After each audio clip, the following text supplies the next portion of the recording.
itu sebagaimana kata Nabi SAW, kataballahul ihsana ala kulli syai'. Allah itu mewajibkan kita berbuat ihsan, berbuat baik itu terhadap segala sesuatu.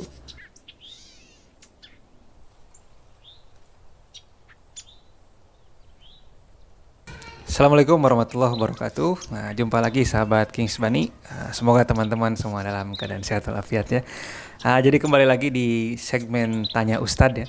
Jadi Kings Bani namakan segmen ini segmen Tanya Ustadz. Insya Allah akan Kings Bani bikinkan rutin lah, minimal seminggu sekali gitu ya.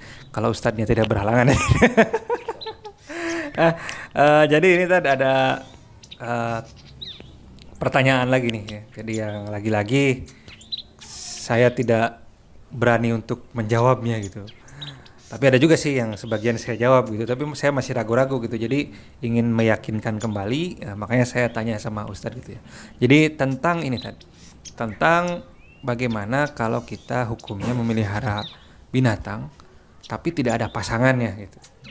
Nah, dan satu lagi bagaimana hukum untuk mensterilkan binatang gitu kan.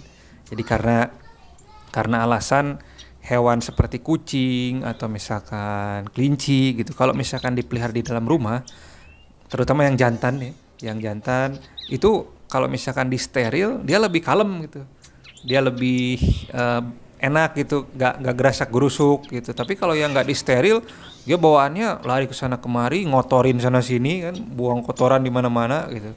Nah, berbeda dengan yang disterilkan gitu. Jadi banyak kawan-kawan Kingsman ini yang mensterilkan kelinci ataupun kucingnya gitu. Nah, bagaimana tanggapan Islam dalam hal mensterilkan hewan itu? Pada Ustaz. Yang pertama berkaitan dengan hewan yang dipelihara tanpa ada pasangannya. Sebenarnya tidak masalah ya, tidak masalah kita memelihara hewannya tanpa ada pasangannya. Artinya tidak ada larangan dalam hal itu. Nah, ini berbeda dengan mensterilkan.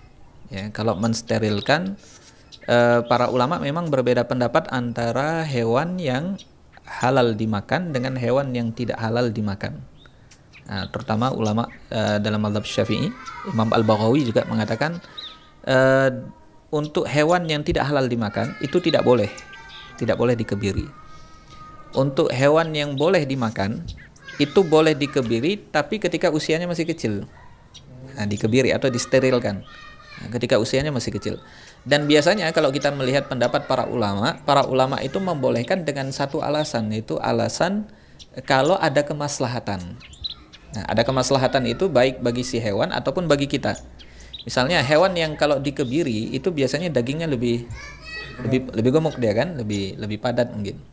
Nah, ada kemaslahatan di situ.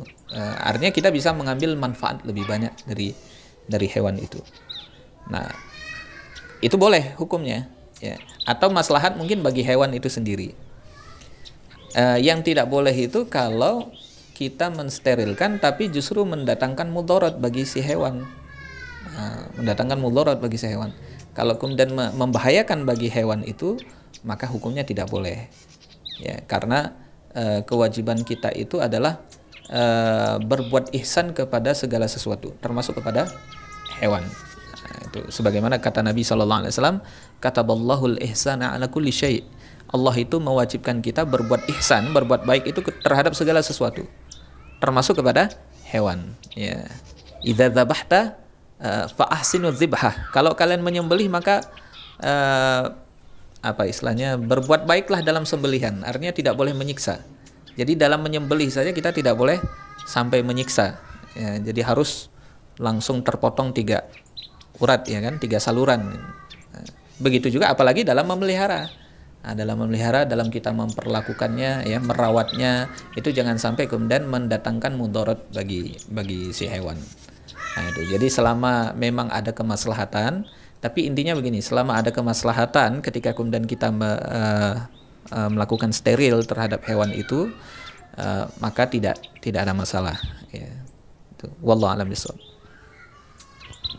Nah, jadi kalau misalkan buat kelinci tadi dengan alasan yang saya sebutkan gimana tadi, sama kucing juga? Kan kalau kucing nggak boleh dimakan kan ya? Berarti nggak boleh sama sekali ya? Tidak boleh. Jadi kalau untuk kucing memang tidak boleh sama sekali. Kalau untuk hewan yang masih bisa dimakan itu dibolehkan. Nah, atau misalnya dengan kemaslahatan yang disebutkan tadi itu nggak masalah, boleh. Ya, jadi cukup jelas ya teman-teman. Jadi bagaimana kita menyikapi apa yang Ustadz sampaikan tadi. Jadi kalau misalkan yang dagingnya tidak boleh dimakan itu tidak boleh dikebiri gitu ya. Tapi kalau yang dagingnya boleh dimakan dengan alasan kemaslahatan, ya kan, contohnya sapi atau kambing tadi mungkin ada menjadi gemuk hewannya, nah, menjadi dagingnya lebih banyak, itu bisa dibolehkan oleh para ulama. Nah ini saya baru dengar itu, jadi ternyata ada ulama yang sampai membahas ke steril hewan ya. Jadi di sini Islam ini sangat detail sekali, sangat detail sekali, bahkan sampai steril hewan saja dibahas. Saya rasa hanya Islam yang membahas sampai sedetail itu. Nah semoga teman-teman dapat mengambil ibroh dalam penjelasan Ustadz tadi, dan semoga teman-teman semua tercerahkan ya, dan semakin benar dalam memelihara hewan teman-teman sesuai dengan tuntunan syariat Islam tentunya. Nah jumpa lagi. Assalamualaikum warahmatullahi wabarakatuh.